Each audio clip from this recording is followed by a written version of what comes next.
Le 22 mai 2015, un séisme d'une magnitude de 4.4 frappe la Manche. Mais il se fait aussi ressentir dans tout le nord de la France, la Belgique et la Grande-Bretagne. Mais pourquoi donc y a-t-il des séismes dans le nord de la France? C'est pas censé être le plat pays.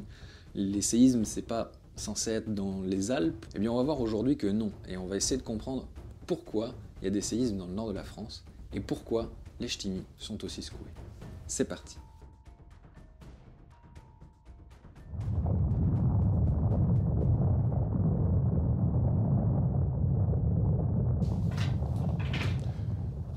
Oh. C'est bon. Premièrement, avant d'aborder le cas du nord de la France, il va falloir s'attarder sur quelques principes fondamentaux qui vont nous aider à comprendre pourquoi il y a des séismes à cet endroit-là précisément. Et ces grands principes seront donc les failles, les séismes et la magnitude.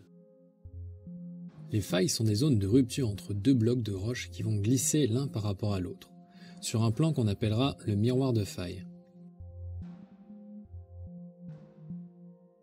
Le toit de la faille, c'est-à-dire le bloc qui est au-dessus par rapport au miroir, le toit donc pourra descendre, monter ou décrocher, incluant toutes les intermédiaires.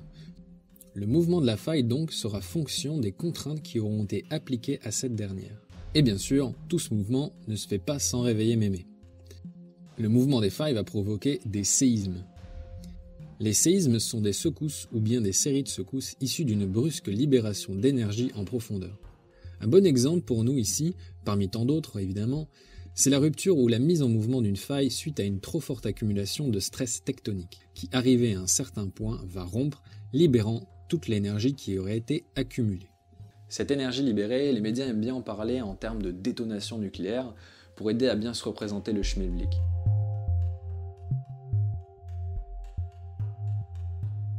En 1580, c'est un séisme de magnitude 5 qui frappe le nord de la France et la Belgique. C'est un des plus gros séismes qui a jamais été recensé dans le nord de la France par des récits historiques. Ce genre d'événement, c'est assez rare et exceptionnel.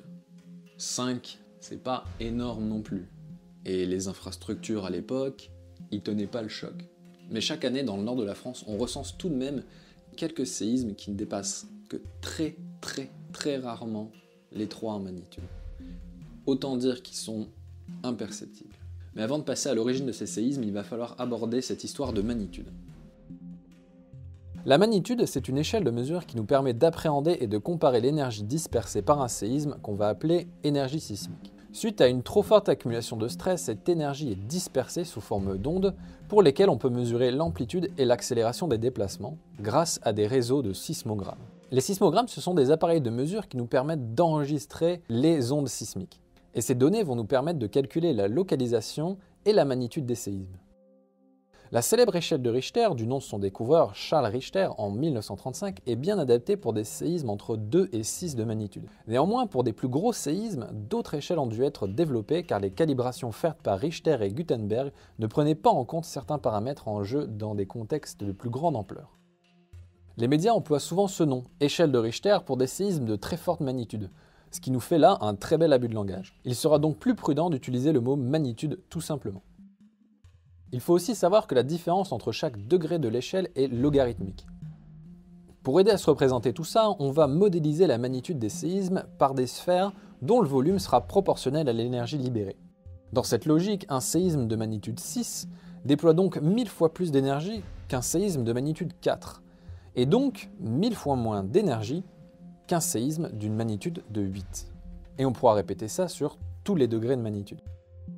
Parfois, on peut aussi parler d'intensité d'un séisme, et il ne faut vraiment pas confondre la magnitude et l'intensité. Ce sont deux choses complètement différentes. L'intensité décrit plutôt les dégâts ressentis en surface à une échelle locale et basée sur des critères de destruction socio-économique. Par exemple, le séisme de magnitude 4.4 qui a eu lieu dans le Nord-Pas-de-Calais n'a eu une intensité maximale que de 4 sur les côtes françaises, ce qui implique le faible tremblement des objets.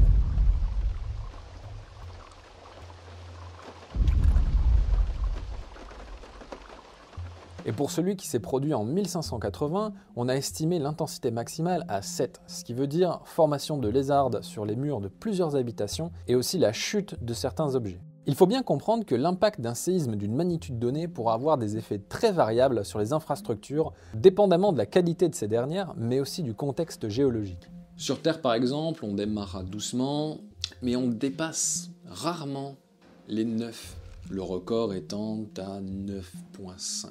Mais, il y a 65 millions d'années, il y a une grosse météorite qui s'est écrasée sur Terre et qui a mis à mal une espèce très connue qu'on appelle les sauropsides. Et l'impact de cette météorite a libéré une énergie sismique équivalente à un séisme de magnitude 13. C'est beaucoup. Mais on peut aller plus loin. Le recordman de la galaxie, c'est SGR 1806-20. Et SGR 1806-20, c'est un magnétar qui culmine à environ 50 000 années-lumière d'ici. Et sur ce magnétar, on a mesuré une énergie libérée par un séisme de sa surface, de sa croûte, à environ 32 de magnitude. C'est colossal. 32. Vous imaginez pas à quel point c'est énorme. Quand on voit ce que le Chili et le Mexique ont pris récemment avec des magnitudes allant de 7 à 8, vivre sur SGR 1806-20, ça pue. Mais revenons donc à nos moutons sur Terre.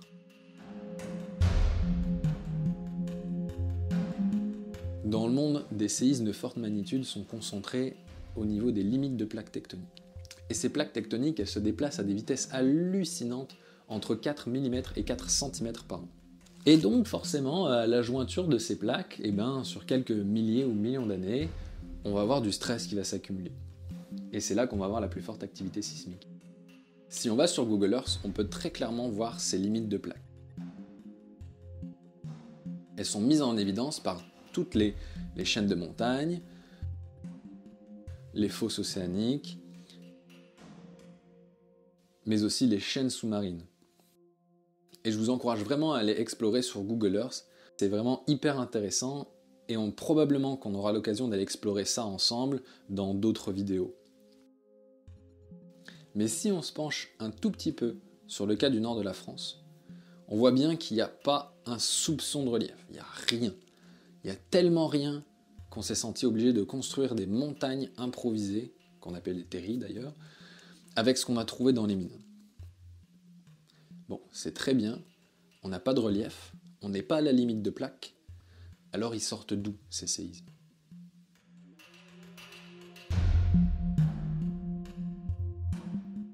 Eh bien, pour comprendre la source de ces séismes, il va falloir aller en Belgique, où est-ce que des roches plus anciennes affleurent. Les reliefs et les roches de Belgique sont les vestiges d'une ancienne chaîne de montagne qu'on appelle Varisque ou bien Hercynienne. Et cette chaîne de montagne avait des proportions plus ou moins similaires à celles des Alpes à l'époque. Cette ancienne chaîne de montagne a connu son paroxysme il y a à peu près 230 millions d'années. En comparaison, les Alpes, elles se sont formées il y a à peu près 50 millions d'années, et on est encore au paroxysme. On expliquera l'orogenèse dans une autre vidéo où on aura le temps de s'étaler. Ce qu'il faut vraiment retenir, c'est que c'est la collision entre deux plaques tectoniques. Et à la limite de cette collision, on va trouver une ou plusieurs très grosses failles qui ont des proportions dantesques et qui vont traverser l'intégralité de la chaîne de montagne, et qu'on appellera failles majeures, ce qui va créer un relief qui n'est pas à piquer des hannetons. Et donc aujourd'hui, la chaîne Varisque est encore visible dans les Ardennes belges. Et si vous visitez un peu le coin, vous verrez qu'on est très loin des reliefs alpins, et que la chaîne Varisque n'est plus que l'ombre de ce qu'elle était il y a 230 millions d'années. C'est donc l'érosion qui a fait son travail et a complètement abrasé la chaîne de montagne. On appelle ce phénomène une pénéplénation, parce qu'on crée une pénéplaine. Dans le Nord-Pas-de-Calais, en revanche, les vestiges de cette chaîne de montagne sont enfouis sous des sédiments qui sont déposés par-dessus la chaîne de montagne. Au fil du temps, il y a une mer qui s'est installée, et on a mis des sédiments qui nous cachent la vue. Et c'est exactement pour ça que, pour aller chercher le charbon, dans le nord de la France, on est obligé de creuser les mines pour arriver au filon. Et donc, ok, il y a les vestiges d'une ancienne chaîne de montagne et d'une grande faille majeure. Mais dans cette chaîne de montagne, il n'y a plus de tension depuis des lustres. Alors pourquoi on a de l'activité sismique? Eh bien en réalité, comme toute chaîne de montagne âgée qui se respecte, elle va houspiller un peu lorsque les petits jeunes du sud vont faire du grabuge. C'est donc les Alpes qui continuent de se former par la poussée du bloc africain vers le nord qui vont produire énormément de stress. La majorité de ce stress va être accumulé et accommodé au niveau des Alpes, mais du stress résiduel va venir s'accumuler dans le nord de la France. Et dans nos confins, bien au chaud, il y a une petite zone de faiblesse. Je ne citerai que trop la grande faille du Midi, jonction de deux continents oubliés et vestige d'une chaîne de montagnes qui a bien roulé sa bosse. Et c'est donc cette faille qui s'étend au travers des Ardennes, au sud de la Belgique, qui passe par le nord de la France et qui rejoint les côtes britanniques, qui va jouer et accommoder ces forces qui proviennent de la poussée des Alpes. Et c'est donc ces contraintes tectoniques qui produisent les séismes du nord de la France et de la Belgique. Mais est-ce que ça veut dire qu'on va encore avoir des tremblements de terre? Oui, on va encore avoir des tremblements de terre dans le nord de la France et la Belgique, mais rassurez-vous, ce ne seront pas des gros. De tous les récits historiques qu'on a récupérés à ce jour, on n'a aucun témoignage d'un séisme plus important que celui qui s'est produit en 1580. La majeure partie des contraintes sont encaissées par le Jura et les Alpes elles-mêmes. Et même si on n'est pas à l'abri de séismes de faible magnitude, il y a très peu de chances de voir des séismes de magnitude supérieure. Et si vous regardez la carte des risques sismiques, vous allez voir qu'on est très loin d'être dans le rouge. Donc voilà pourquoi le nord de la France et la Belgique se font autant secouer. En tout cas, n'oubliez pas une chose, c'est que par chez nous, même si on est sous contrainte, la pression ne se subit pas, elle se boit. Merci d'avoir regardé la vidéo jusqu'à la fin. Partagez massivement, mettez un pouce bleu pour faire connaître la chaîne et connaître la géologie, parce que je pense que c'est un domaine qui vraiment mérite d'être plus popularisé.